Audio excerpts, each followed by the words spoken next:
அது வட்டாரவளுக்கு என்னன்னைக்கும் ஒரு 4-5 பேருக்கு நன்றி கடனா இருக்கணும். ஒன்று ராஜா சாரு, சக்தி அண்ணன், சக்தி ஃபிலிம் ஃபேக்டரி, ரவீனா, சந்தோஷ். உங்களுக்கு வந்து இந்த 4 பேருக்கு வந்து இவர் வட்டார வழக்கு படத்தோட டைரக்டரு. மேடையில் பேசிகிட்டு இருக்கும்போதே அந்த படப்பிடிப்பில் தான் பட்ட வலிகளை நினச்சி என்ன பேசுகிறேன்னு தெரியாமல் மேடையிலே அழுதுட்டார். நல்லா பேசிகிட்டு இருந்த மனுஷன் ஒரு படத்துக்காக இவ்வளோ கஷ்டப்பட்டுருக்கோமே அப்படின்னு நினச்சி கண் கலங்கிட்டார். திருப்பியும் அவர் பேச ஆரம்பித்தார். நீங்கள் டைம் இருந்தால் அவர் பேசுறதை கேளுங்க. இவ்வளோ வெகுளித்தனமாக பேசுவார் சார். இந்த படத்துக்கு என்னன்னா ரேக்லா ஓட்டணும்ட்டாரு எடுத்த உடனே. ரேக்லா அதுக்கு முன்னாடி நான் பார்த்ததே இல்லை, ரேஸ் கூட பார்த்ததே கிடையாது. சரி அப்படின்னு சொல்லிட்டு ரேக்லால இந்த ஏறு ஓட்டாளி இறங்க ஓட்டாளின்னு இருப்பாங்க. கூடயே நம்ம கூட ஒருத்தருக்கு ஓடி வருவாங்க, பின்னாடி நமக்கு சப்போர்ட் இருப்பாங்க.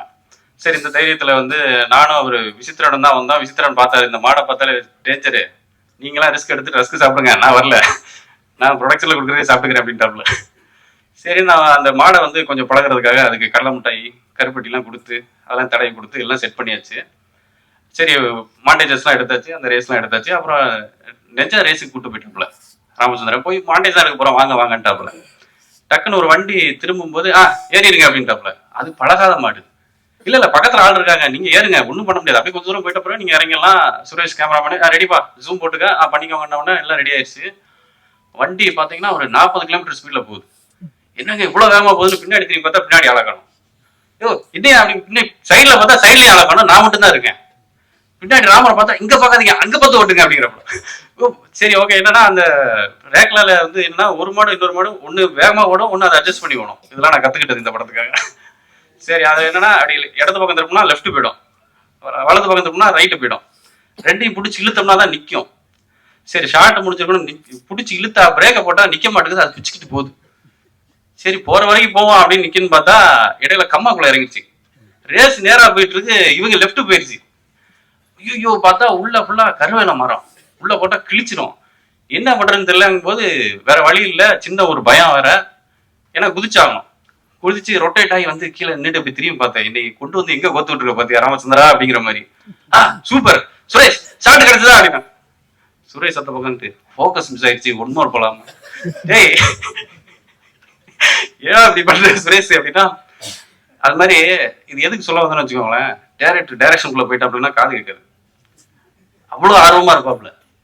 இதே மாதிரிதான் பல வேலை. இந்த ஒரு கெடா மட்டும் பாத்தீங்கன்னா அந்த ஆட்டை அதே மாதிரி பழகி வச்சிருந்தா அது அப்படி நீங்க ஷார்ட்ல கூட இருக்கும். அது முட்டின உடனே நான் கீழே விழுந்துடுவேன். நேரம் என் தலைக்கு நேரம் வந்தது, டக்குன்னு எழுந்திரிச்சு ஸ்டாப் பண்ணிட்டேன். அது முடிஞ்ச உடனே மற்ற டேரக்டர் என்ன பண்ணுவாங்கன்னா, அது அந்த கலை மேல இருக்கு இதுல சொல்றேன், பார்த்து பத்திரமா இருந்தீங்களா அப்படிம்பாங்க. இவரு சூப்பரா இருந்துச்சிங்க அப்படிங்கிறப்ப நான் கஷ்டப்பட்டு சமாளிச்சுட்டு இருக்கிறதெல்லாம் இவரு சூப்பர் சூப்பர், இதுதாங்க வேணும், அப்படியே அசலா சேங்க மாதிரி மாறிட்டீங்க அப்படிங்கும்போது அந்த டைரக்ஷன் மேல இருக்கக்கூடிய தாகம். இந்த படத்துல எல்லாருமே ஒர்க் பண்ணது பாத்தீங்கன்னா, நான் வழக்கமா சொல்றேன், என்னோட கோ டைரக்டர்ஸ், அசிஸ்டன்ட் டைரக்டர்ஸ், டைரக்டர்ஸ்ட ஒரு நல்ல நோக்கத்துக்காக நீங்க படம் எடுத்தீங்கன்னு வச்சுக்கோங்களேன், நிறைய நல்ல விஷயங்கள் சேரும். இன்னைக்கு இந்த ரவீனா ஆகட்டும், சக்தி சார் ஆகட்டும், கேமராமேன், மிக முக்கியமாக நான் இந்த படத்தோட முதல் ஹீரோவா சொல்றது ராஜா சார் தான். அவர் இல்லாம இந்த படமே கிடையாது. ஸோ ஏன்னா மியூசிக் எனக்கு நான் ராஜா சார் பார்த்து வளர்ந்த பையன்.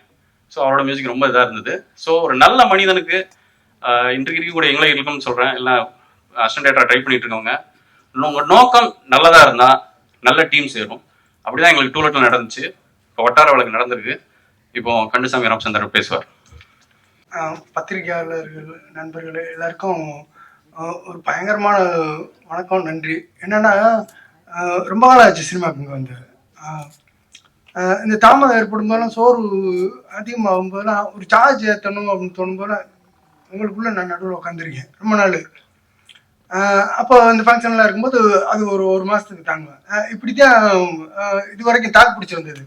அதனால வணக்கம், நன்றி எல்லாமே உங்களுக்கு சொல்லிக்கிறேன். அடுத்து டெக்னீஷியன்ஸுக்கு வந்தவங்க எல்லாருக்கும் சொல்லணும்னா எப்படி சொல்ல போறேன்னு தெரியல. ஒரு 1.5 வருஷம் எனக்கு பொருளாதார ஒத்துழைப்பு, அவங்களோட ஒத்துழைப்பு எதுவுமே எக்ஸ்பெக்ட் பண்ணாமல் எனக்கு பண்ணியிருக்காங்க. அது சுருக்கமாக எப்படி ஒரு கொஞ்ச நேரத்துக்குள்ள சொல்லணும்னா ரொம்ப நேரம் பேசினாலும் போர் அடிச்சிடும். சுருக்கமாக எப்படி சொல்கிறேன்னு தெரியல. அதனால எடிட்ரு இப்போ வரைக்கும் எடிட்டர் மட்டும் இல்லை, எல்லாருமே இப்போ வரைக்கும் சம்பளம்ன்றது ஒரு 80% வாங்கவே இல்லை. எடிட்டர் 6 அசிஸ்டண்ட், சூர்யா, அஜித்து, பிக்கி, சதீஷ், கணேஷ், எல்லாம் எல்லாம் அவங்க காசு போட்டு தான் அவங்க ஒர்க்குக்கு போவாங்க வருவாங்க. என்ன எதுவுமே என்கிட்ட எதிர்பார்க்க மாட்டாங்க.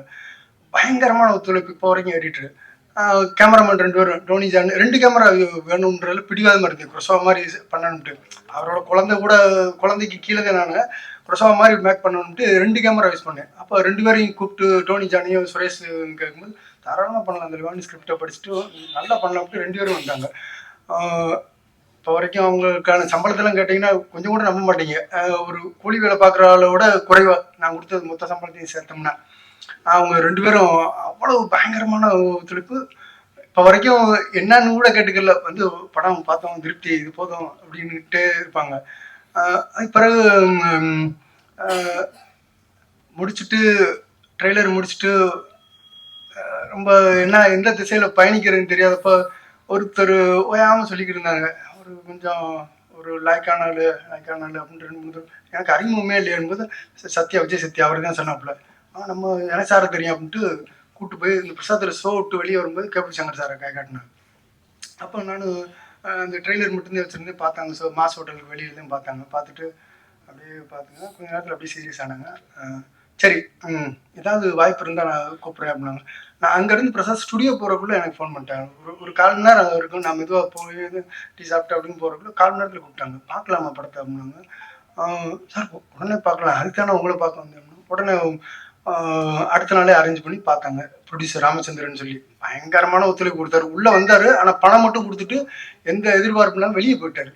நீங்கள் படத்தை நல்லா பண்ணுங்க, மேற்கொண்டு பணம் என்னால் பறக்க முடியல, நான் செலவழிச்ச வரைக்கும் உங்களுக்கு கிஃப்ட் அப்படின்ட்டு அந்த மாதிரி நேற்று ஷோ போட்டால் அது வரைக்கும் வந்து என்னை சப்போர்ட் பண்ணார். கேபிள் சங்கர் சாரும் அவரும் இந்த போஸ்ட் ப்ரொடக்ஷன் வரைக்கும் அப்படி சார்ட் போட்டு கொடுத்தாங்க. இப்படி காய் நட்டினா நல்லாயிருக்கும் அப்படின்னு சொல்லும்போது மாணிக்க நாராயணன் காய் காட்டினார் சார். சித்ரா லட்சுமணன் சாரை ஃபஸ்ட்டு காய் காட்டினாங்க. அவர் படம் பார்த்தாங்க. படம் பார்த்துட்டு 2 பேரும் டிஸ்கஸ் பண்ணிவிட்டு சித்ரா லட்சுமணன் சாரும் கேபிள் சங்கர் சாரும் மாணிக்க நாராயணன் சாரை காய் காட்டினாங்க. ராசா சாருக்கு நல்ல பழக்கம், நீ போனேன்னா அவர் மனசு வச்சிட்டாருன்னா நடந்துடும், ட்ரை பண்ணிப்பாரு அப்படின்ட்டு. முன்ன போனால் பழக்கம் இல்லை, சரி இது ட்ரை பண்ணலன்னா குறைஞ்சி போயிடும்ட்டு நேரம் மாணிக்க நாராயணன் சார் ஆஃபீஸுக்கு போனேன். காரை விட்டு அருனாரு, சார் நான் அஸ்டேட்டரு, இந்த மாதிரி நானே ஒரு படம் தயாரிச்சிருக்கேன் நண்பர்கள் முயற்சியோட என்பது, இந்த மாதிரி பேக்ரவுண்ட் ஸ்கோருக்காக நிற்கிது அப்படின்னா அவர் அப்படியே பார்த்துட்டு என்ன அப்படி சொல்கிறேன், நீயே தயாரிச்சு அப்படின்ட்டு சிவா மாடிவான்ட்டு அப்படி கூப்பிட்டு போனார். தம்பி ஒரு விஷயம், ராஜா சார் ரொம்ப படம் திருப்தி இருக்கணும், இந்த பட்ஜெட் படம்ன்றது கூட பார்க்க மாட்டார், ஏன்ட்ட எதுக்கு இதெல்லாம் கூப்பிட்டு வந்துட்டேன்ட்டு இது சங்கடப்பட வச்சுறாங்க, அவர் வந்து ரொம்ப நெருக்கமான ஒரு நட்பு எனக்கு அப்படின்னு. சார் நீங்கள் படம் பாருங்கள், பிடிச்சிருந்தால் மட்டும் எனக்கு உதவி பண்ணுங்கள், இல்லைன்னா தொந்தரவு பண்ணல சார் சொல்லிட்டு வந்துட்டேன். அப்புறம் ஃபோன் பண்ணி கூப்பிட்டாரு. கவிஞர் கண்ணதாசன், கண்மணி சுப்புவும், நாராயணன் சாரும் அவங்க ஆஃபீஸில் உள்ள எல்லா ஸ்டாஃபும் ஒரு 12 வயசுலேருந்து ஒரு 60 வயசு வரைக்கும் எல்லா ஸ்டாஃபும் வச்சு அவங்க ஒரு டிவியில் தான் பார்த்தாங்க. படம் பார்த்தோன்னு பிடிச்சோன்னா டக்குன்னு ராஜா சார் ஃபோனை போட்டு சார் இது உங்களுக்கான படம், பின்னணி இசை மட்டுமே நம்பி உள்ள ஒரு படம், நீங்கள் உள்ள உங்களோட பின்னணி இசை உள்ளே வந்துட்டா இந்த படம் உயிர் பெற்றோம் அப்படின்னு.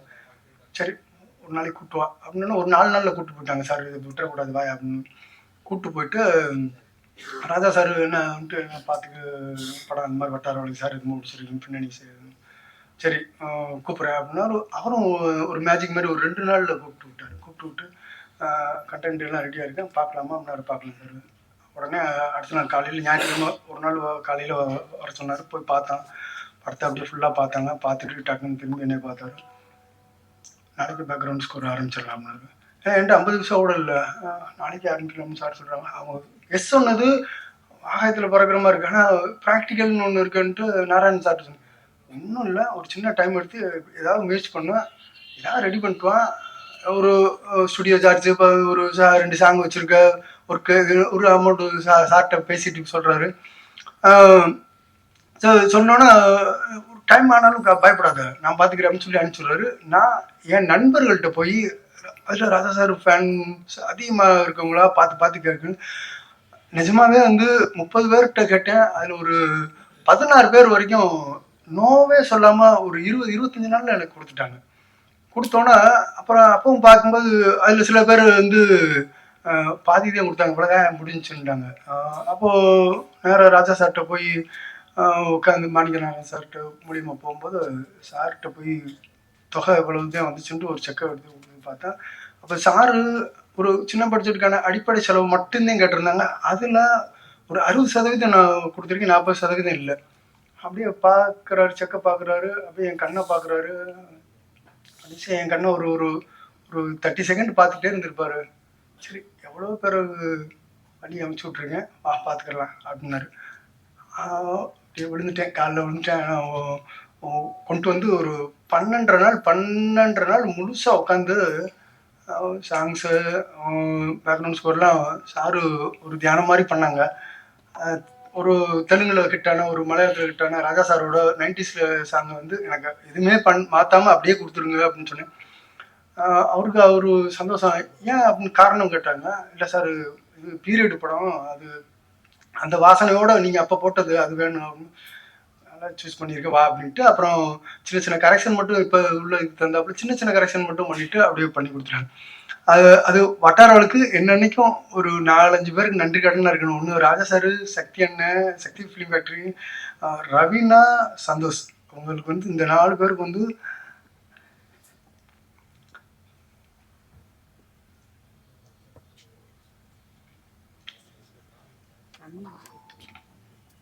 தண்ணி விடுங்க, தண்ணி கொஞ்சம் விடுமா.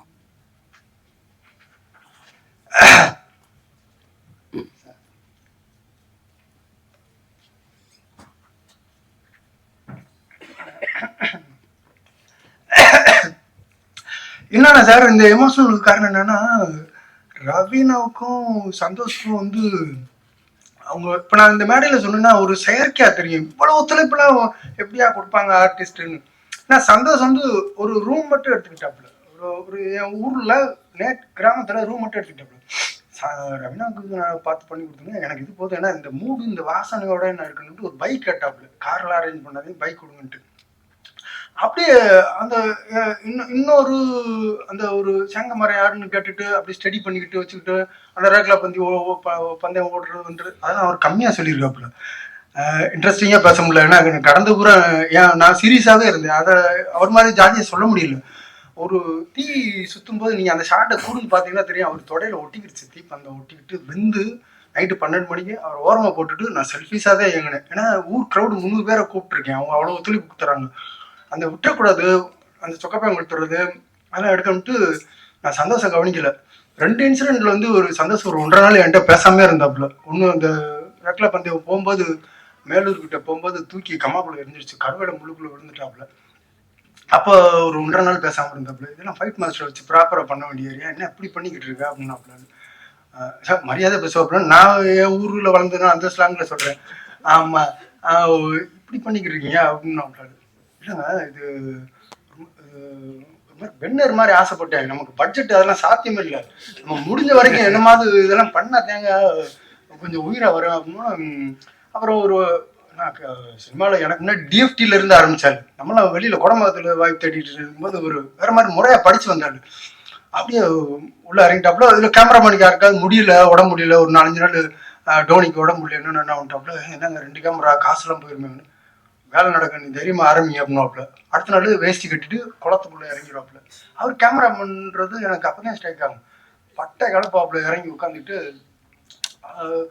இது மாதிரி ஒரு கிஃப்ட்டு, நேச்சுரலான கிஃப்ட்டு அதுவாக வந்து அமைஞ்சிச்சு. அப்படி இப்படின்னு முடிச்சுட்டு படத்தை முடிச்சுட்டு கபில் சங்கர் சார்கிட்ட சார் இன்ஃபார்ம் பண்ணி வச்சேன், படத்தை முடிச்சிட்டேன் சார் இன்ஃபார்ம் பண்ணு, என்ன செய்யலாம் அப்படின்னு விட்டாங்க. இந்த மாதிரி பண்ணிடலாம், ரிலீஸ் பண்ணிடலான்னு.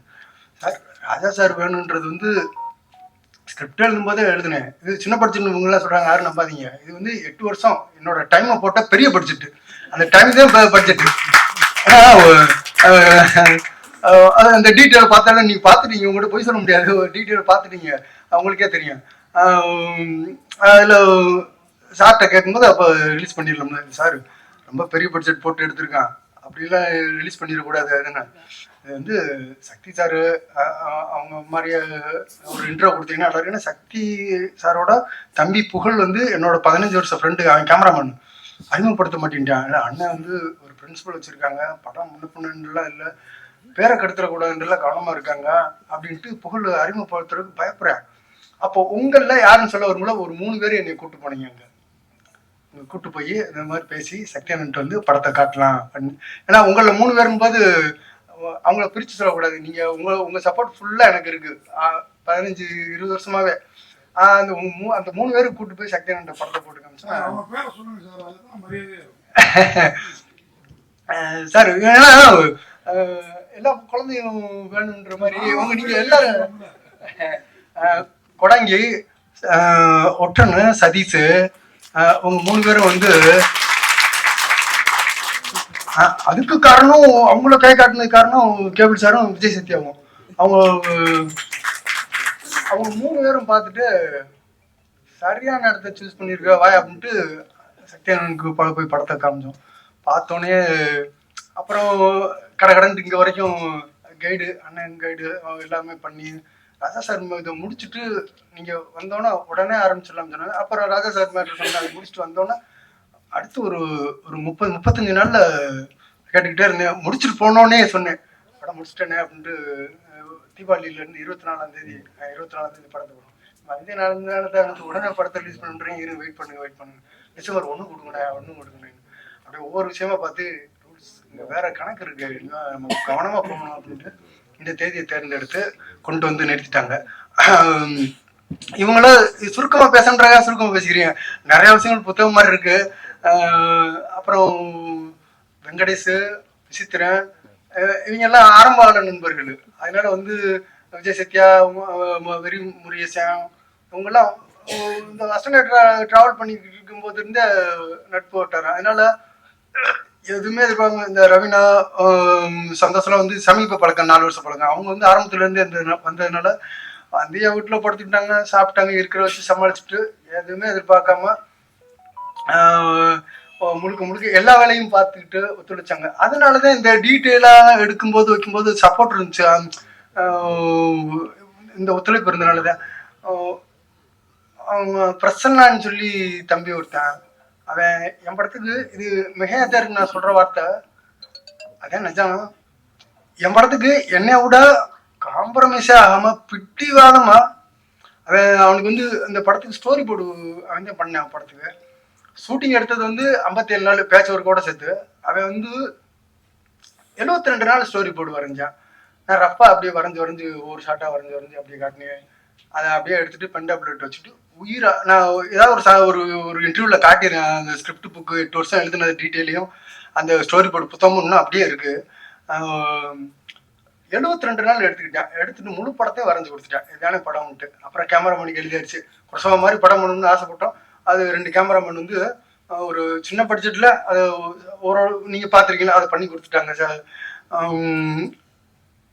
வேற கடைசியா ஒரு ஆணிவேர் சப்போர்ட் வந்தது. அது நானும் முயற்சி பண்ணல.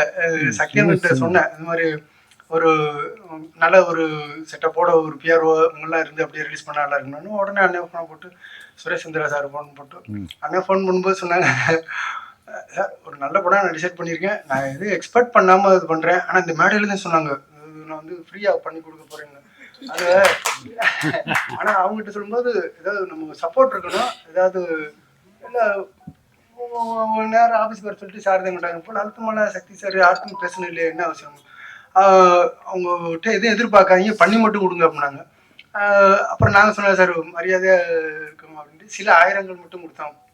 அது ஒரு நாங்கள் சும்மா எவ்வளோ 100 வருஷமா சொல்லிக்கலாம்ல, சம்பளம்லாம் கொடுத்து வேலை வந்துட்டு அதுக்காக அப்படி சொன்னோன்னா அவர் சாருக்காக உள்ள வந்து பார்த்தாங்க. ட்ரெய்லரு மற்ற விஷயங்கள்லாம் பார்த்தோன்னா அப்போ அவங்க ஒரு விஷயம் சொன்னாங்க. சுரேஷ் சந்திரா சார் சொன்னாங்க, பெரிய இடம் நாங்கள் வந்து இப்போ வர்றதுக்கே பெரிய சந்தோஷப்படுறோம் அப்படின்னு சந்தோஷம்ல.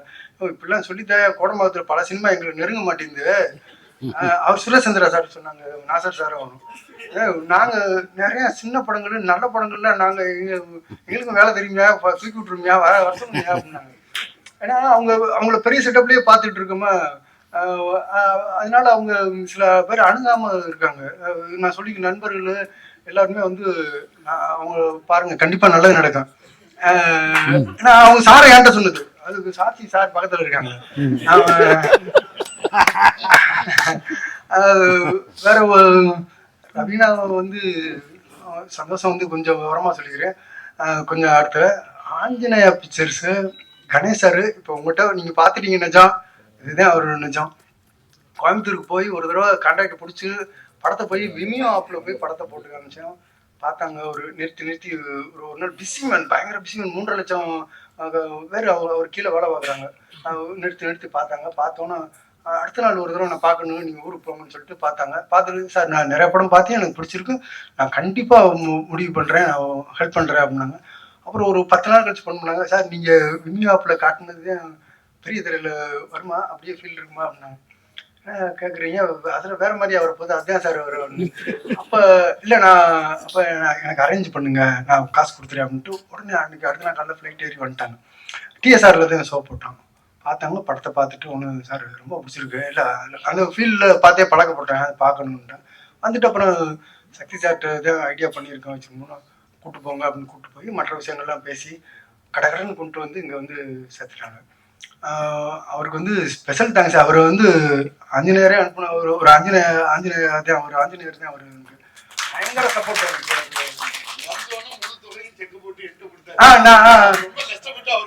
செக்கை வந்து அது சக்தி சார் வந்து அவர் 10 வருஷமா பார்த்துட்டு இருக்காரு, கடந்த 10 படத்தையும் பார்த்துக்கிட்டு இருக்காரு, இன்டர்வியூலாம் பார்த்துக்கிட்டு இருக்காரு. நேரில் பார்த்தோன்னா சரி எல்லாமே சரியா நடந்துகிட்டு இருக்கணும்னு உடனே செக் எடுத்துட்டு சார் அப்படின்னாங்க. அப்போ அவர் சக்தி அப்போதான் ஷாக் ஆகி, என்ன இல்லை 2 படம் ஏற்கனவே தப்பான படம் பண்ணிட்டேன், செலவு 2-3 கோடி ரூபா செலவழிச்சு விட்டேன், இப்போ இந்த செட்டப் லாஸ்ட்டு இந்த இடத்துல நான் இருக்கணும் இதில் போது. அப்புறம் இனத்தயாரிப்பு அப்படின்ற இல்லை, அவர் தான் ப்ரொடியூசர், அவர் இல்லைன்னா எல்லாமே சாத்தியமே இல்லை. அவர் ஆணிவேர். அடுத்து வந்து ரவீனா வந்து ஒரு கொஞ்ச நேரத்தில் முடிச்சாரு. ரவீனா வந்து ஷூட்டிங் பாட்டில் வந்து ஃபோனில் கதை சொன்னி, சந்தோஷமும் ஃபோனில் சிங்கப்பூரில் இருந்தால் ஃபோனில் கதை சொன்னேன், ரவீனாவுக்கும் ஃபோனில் சொன்னேன். ரவீனா வந்து கதை கேட்டதுலேருந்து இப்போ வரைக்குமான ஒத்துழைப்பு என்னன்னா அதிபயங்கரமான ஒத்துழைப்பு. ஷூட்டிங் ஸ்பாட்டில் கிளைமேக்ஸ் போர்ஷன் எடுக்கும்போது 1990 குளமங்கலம்னு ஒரு ஊரில் ஒரு அக்காவுக்கு நடந்துச்சு. நான் அப்போ நான் ரொம்ப சின்ன பையன். இந்த இன்சிடென்ட் அப்படியே விஷுவல் அப்படியே நடந்தது. அது அப்படியே சூசைட் பண்ணது வந்து இந்த காக்கா பறந்தது வச்சது 4 நாள் அவங்க காணாமல் போனது எல்லாம் நடந்தது. அப்போ இந்த சீக்வன்ஸை நான் கதையாக சொல்லும்போது, சார் அதை எடுக்கும்போது எப்படி சார் எடுப்பீங்கன்னு, அது பார்த்துக்கலாம் நீ வாங்க, ஏதாவது ஒயிட் மாஸ்டர் டூப் போட்டுடலாம், சாரி எல்லாம் கட்டி விட்டுருங்க. அவங்க என்கிட்ட ஒன்றுமே சொல்லாமல் அப்படியே சரி அப்படியா சார் அப்படியே சார் எல்லாம் கட்டு அவங்க அம்மா அடுத்த நாள் அந்த போர்ஷன் கடைசியாக எடுத்தோம், அதுக்கு முன்னாடி எடுக்கணும், கடைசியாக எடுக்கும்போது அவங்க அம்மா வர சொல்லிட்டு ஸ்பாட்டில் வந்து நாங்கள் ஒரு ஒரு சரியான ஆளை செட் பண்ணி வச்சுருக்கேன். கொஞ்சம் அவங்க அனாட்டமிக்கு ஹைட்டு எல்லாமே இதெல்லாம் கட் பண்ணி இந்த மாதிரி எடுக்க போகிறோம்னா க்ளோஸ்அப் ஷாட் இந்த இதெல்லாம் எடுக்கும்போது பண்ணிக்கலாம் அப்படின்னு. இல்லை நான் பண்ணுறேன் அப்படின்னாங்க. ஐயோ இது ஏற்கனவே நான் சின்ன வயசில் பார்த்த பெரிய விபத்து அது, நீ ஐயோ முடியாதுங்க அப்படின்னு. அப்போ அவங்க சொன்னாங்க ப்ராக்டிக்கலாக தயாராகி வந்துருந்தாங்க, ஷார்ட்ஸ் போட்டிருந்தாங்க, ஒரு ஷார்ட்ஸ் போட்டு வந்துருந்தாங்க. என்ன வேணாலும் எடுங்க, தைரியமாக எடுங்க, அம்மா மட்டும் கேமராவில் கமிட் ஆகாதளவு பக்கத்தில் நிறுத்திடுங்க, நான் பார்த்துக்கிறேன் அப்படின்னாங்க. ஏன்னா இந்த ஸ்கிரிப்டு வந்து நான் வந்து கேரக்டராக பண்ண விரும்பல, அதை தொட்டிச்சியாக நான் ஃபீல் பண்ணிட்டேன். கதை கேட்கும்போது வந்து வாழ்ந்துக்கிட்டு இருக்கேன். நான் பண்ணுற ஒரு கார்ப்ஸ் கலர் ஷார்ட்ஸை போட்டு வந்தாங்க. எனக்கு பயமாகி போச்சு, இது ஏதாவது எங்கள் நடுவில் போய் நின்றுச்சுன்னா தப்பாயிருமே அப்படின்ட்டு மறக்கும்போது, அப்போ என் ஊரில் அந்த கருது அடிக்கிறவங்க, அதில் எக்ஸ்பீரியன்ஸாக வண்டி ஓட்டுறவங்க அவங்க எதுனாங்க, சரி தைரியமாக நீ பண்ண பார்த்துக்கலாம், மிஷினை இந்த கண்டிஷனில் தான் இயங்கும், மிஷினை ஆஃப் பண்ணதுலேருந்து ஒரு 30 செகண்ட் வீரியமாக இருக்கும், பெல்ட்டை தட்டி விட்டுறலாம் அது. அப்போ கேமரா கமிட்டு தவிர்த்து மீதி எல்லா இடத்துலையும் ஒரு 10 பேரை நிறுத்திட்டு அப்படி வந்து அவங்க பிடிவாதமாக பிடிச்சி அந்த சந்தோஷம் சொன்னதெல்லாம் வந்து மாண்டேஜ் நீங்களே பார்த்துருமே, ஒரு 2 செகண்ட் கூட இருக்காது. அதுக்கெல்லாம் வந்து அவங்க டிராக்டரை கீழே நிறுத்தி அதில் ஒரு ஏணி போட்டு ஏறி அந்த மரத்தில் ஏறிட்டு அது போகிறோம் சொல்லிட்டு நின்னாங்க. அவங்க வாட்டுக்கு தைரியமாக வந்து ஒரு நவரசன் கார்த்திக் மாதிரி அவங்க ஒரு சீன் எடுக்கும்போது வந்து அந்த ஃபீல் பண்ணுறது இயல்பாக வர்றது. அவங்க வந்து என்கிட்ட 53 சீன் முதல் நாள் ஷூட்டிங்கில் வந்து எடுக்கும்போது அவங்க 52 54 இது 2 டீட்டெயிலும் சொல்லுங்கள் அப்படின்றாங்க. அங்கேயே எனக்கு தெரிஞ்சிருச்சு, ஆஹா சரியான நபர் வந்திருக்காங்க, நல்லா இருக்கும் வேலை அப்படின்ட்டு. 52 53 54 அக்னி நட்சத்திர வெயிலில் அப்படியே நின்றுட்டு அவங்க சொல்லுங்க பரவாயில்ல சொல்லுங்க அப்படின்றாங்க. வேடிக்கை பார்க்குறது தூரம் அடிக்கிறவனுக்கு என்ன நடக்குன்னு தெரியாது, அதான் என்னை திட்டுற மாதிரி தெரியும். அவங்க கேட்கும்போது அப்போ சொல்கிறேன் சார் மேடம் அந்த சீனில் அது நடந்துச்சு. இப்போ வந்து அதுக்காக இந்த பொண்ணு 53 சீனில் இப்போ டீ கடைக்கு வந்திருக்க இடத்துல இந்த விஷயம் நடக்குது. அவள் வந்து இப்போ சிரிக்கிறா, கையை கொண்டு விடுவேன்னு அவளை சொல்கிறா. அவள் இந்த விஷயத்துக்கு இதுக்கு அடுத்த சேர்ந்து அவங்க நான் அடுத்து எடுக்கும்போது நீங்கள் ஃபீல் பண்ணால் போதுமே. இல்லை நான் தெரிஞ்சுக்கிறேன் ஜஸ்ட் ஓரலாம் அப்படின்ட்டு இப்படி டாய்லெட் பாத்ரூம் வசதி கூட பண்ணி கொடுக்கல. ஆனால் நான் வந்து நம்ம ஊரில் இருக்கு பக்கத்து ஊர் ஒரு 5-6 ஊரில் எடுத்தேன்னா அங்கே பூரா ஒரு வளர்ச்சி அடையாத கிராமங்கள், பழைய கிராமம் வேணும்ட்டு போயிடுது. காலில் செருப்பு கூட உங்களை போட விடல. மொத்த படத்தில் நடித்தவங்களே இந்த போலீஸ் ஸ்டேஷன் சீக்வன்ஸ் மட்டும்தான் போட விட்டேன். அப்போ டாய்லெட் பாத்ரூம் இல்லை. மூலவூர்ச்சின்னு ஒரு ஊர், என் ஊர் பக்கத்து ஊர், என் சொந்தக்காரங்க ஊர் இல்லை. அவங்க எதுவுமே காட்டிக்கிறல. அந்த ஊர்லேயும் இல்லை, டாய்லெட் பாத்ரூம் இல்லை, பூரா ஓப்பன் பிளேஸ் எல்லாமே. அப்போ எப்படி சமாளிச்சுக்கிட்டாங்கன்னு தெரில. ஒரு 7-8 நாள்லாம் வந்து சந்தோஷையும் ரவினாவையும் வந்து கண்டுக்கிறாம விட்டேன். ஏன்னா நான் வந்து பூசணிக்காய் உடைக்கிற வரைக்கும் நான் அதில் கவனம் வச்சுக்கிறேன். ஏன்னா ஒரு சின்ன சீக்வன்ஸ் எடுக்காம விட்டாலும் நான் மாட்டிக்கிறேன், திரும்ப அசம்பிள் பண்ணவே முடியாது இந்த டீம் வந்து. அப்படி செல்ஃபிஷாக தான் நான் இருந்தேன். ஆமாம், அவங்க வந்து ப்ராமிசிங்காக அவங்க கொஞ்சம் கூட என்கிட்ட கோவப்படவே இல்லை. சந்தோஷம் கூட அந்த 2 இன்சிடென்ட் வந்து தீ தொடையெல்லாம் வெந்தப்போ கோவப்பட்டாப்புல, மாட்டு வண்டி எப்போ கோவப்பட்டாப்புல, இதெல்லாம். ஆனால் அந்த கோவத்துக்கெல்லாம் வட்டி முதல்ல சேர்த்து கடுமையாக உழைச்சாப்புல. தமிழ் சினிமாவில் வந்து என்ன பெரிய பெரிய படங்கள்லாம் பண்ணுவீன்னு நம்பிக்கை இருக்கு. ஆனால் என் வீட்டில் கடைசி வரைக்கும் இருக்கு ஃபோட்டோ, இந்த 4 பேர் ஃபோட்டோ தான். ராஜா சார், சக்தி அண்ணன், ஏன்னா அவங்க மொதல் எனக்கு உயிர் கொடுத்துருக்காங்க.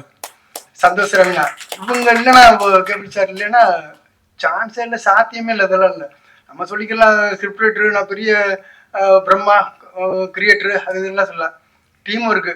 உங்க கூட்டத்தில் உட்காந்து 20 வருஷம் எனக்கு எனர்ஜி ஏற்றிக்கிட்டீங்க பார்த்தீங்களா, அந்த டீம்ல இருந்து இந்த டீம் வரைக்கும் எல்லாரும் இல்லைன்னா நான் இல்லவே இல்லை. ஏன்னா எல்லாத்தையும் விஷயம் இருக்குல்ல. ஆனால் சப்போர்ட்ன்றது கிடைச்சா மட்டும்தான் இதெல்லாம் நடக்கும். சப்போர்ட்ன்றது கிடைக்கலன்னா அந்த விஷயம் ரோட்லேயே சுற்றிக்கிட்டு தெரியும்.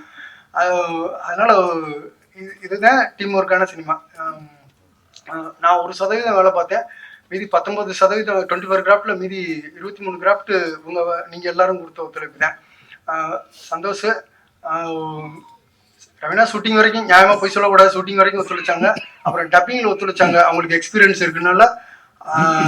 என் ஊரில் யூனிக்கான வாய்ஸ் எல்லாருமே சொல்லுவாங்க, அவங்கள டப்பிங் விட்டுறாதீங்க, அவங்களே பண்ண விடுங்க அப்படின்னு சொல்லுவாங்க. அப்போ டப்பிங் போகும்போது அவங்கள வீடியோ காலில் பாருங்கள் நீங்கள் சொன்னாலும் தான் பண்ணுறாங்க. இல்லை ஃப்ளேவர் மாறாமல் இருக்குது, நேட்டிவிட்டி உங்கள் ஸ்லாங்கு, அவங்கள விட்டுறாதீங்க அப்படின்னு சொல்லுவாங்க. ஆனால் சந்தோஷ் வந்து இந்த நிமிஷம் வரைக்கும் 10 நாளைக்கு மட்டுமே சூப்பர் வீட்டில் ஆஃபீஸ் போட்டிருக்கேன். இது வரைக்கும் ஆஃபீஸில் மதுரையில் மட்டும் போட்டிருந்தேன். இங்கெல்லாம் அண்ணன் சக்தி அண்ணன் ஆஃபீஸில் தான் உட்காந்து வேலை பார்த்துக்கிறது. இப்போ வந்து இந்த நிமிஷம் வரைக்கும் நான் எங்கே நிற்கிறேனோ அங்கே வந்து சந்தோஷம் ஆஜராகி எனக்கு பாதி ஷேர் பண்ணுறாப்புல. இவரும் என் அண்ணன் பையன் பிரபு 2 பேரும், அவங்க 2 பேரும் இருந்து என்னை பத்திரமா, ரொம்ப டிஸ்டர்ப் ஆகக்கூடாதுன்ட்டு ரொம்ப பத்திரமா பார்த்து முடிச்சு இங்கே கொண்டு வந்துட்டாங்க சார். கொண்டு வந்து இங்கே சேர்த்து 29ன்னு ஒரு என் வாழ்க்கையில் முக்கியமான நாளாக்கி உங்க முன்னால் வந்து நிறுத்திட்டாங்க.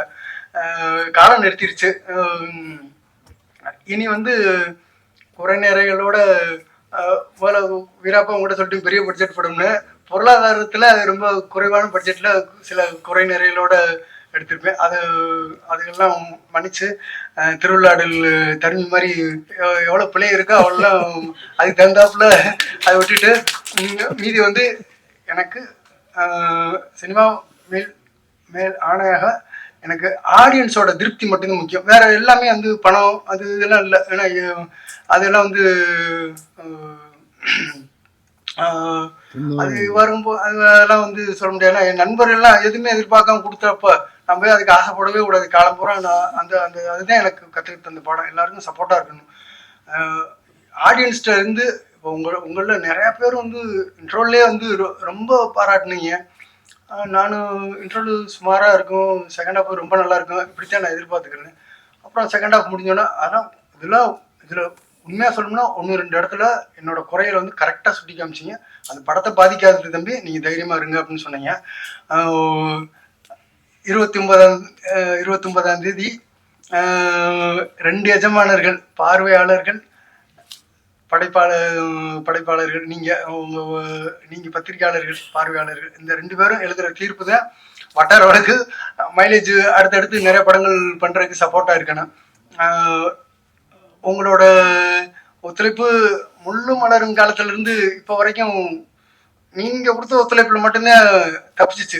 அழகி, ஆட்டோகிராஃப், சேது, முள்ளு மலரும் எல்லா படமும் உங்களோட பார்வைப்பட்டதுனால மட்டுமே தப்பிச்சிச்சு. அதுக்கான உதாரணங்கள் தமிழ் சினிமாவில் பத்திரிகை வாயிலாக ரெக்கார்டிக்கலாக இப்போ வரைக்கும் பார்க்கலாம், எதில் வேணாலும் பார்க்கலாம், அவ்வளோ விஷயங்கள் இருக்குது. இது வேறு யார் சப்போர்ட்னாலையும் அந்த பல லெஜெண்டுகள் வரவே இல்லை. அதனால இது எந்த மாதிரி சினிமான்னு தெரில. ஆனால் உங்கள் சப்போர்ட்டை மட்டும் எங்கள் யூனிட் சார்பாக வேண்டி விரும்பி கேட்டுக்கிறேன். வேறு யார் பேராவது விட்டுருந்தா எடுத்துக்காதீங்க. ஏன்னா உங்கள் சினிமா, நான் பேரை விட்டால் அது ஒன்றும் வருத்தப்பட மாட்டேங்க. பத்திரிகையாளர்களுக்கு இதயபூர்வமான பணிவான வணக்கம், நன்றி சொல்லி உங்களை அதிகமாக எதிர்பார்க்குறேன் உங்கள் சப்போர்ட்டு. நன்றி சார். அடுத்து ஒருத்தர் கூப்பிட்டுக்கிறேன். என்னன்னா அவருக்கு 6 பேர் படத்தில் இருளாயி, ஊதல், கஞ்சா குடிக்கி, கருப்பியா, சேங்கமரம், கருப்பியான்ற சேங்கமரம். இப்போ உங்கள் முன்னால் அவரோட எக்ஸ்பீரியன்ஸை உங்கள் முன்னால் இதே பொறுமை எடுத்து வைப்பார். அவரை நான் அழைச்சிக்கிறேன்.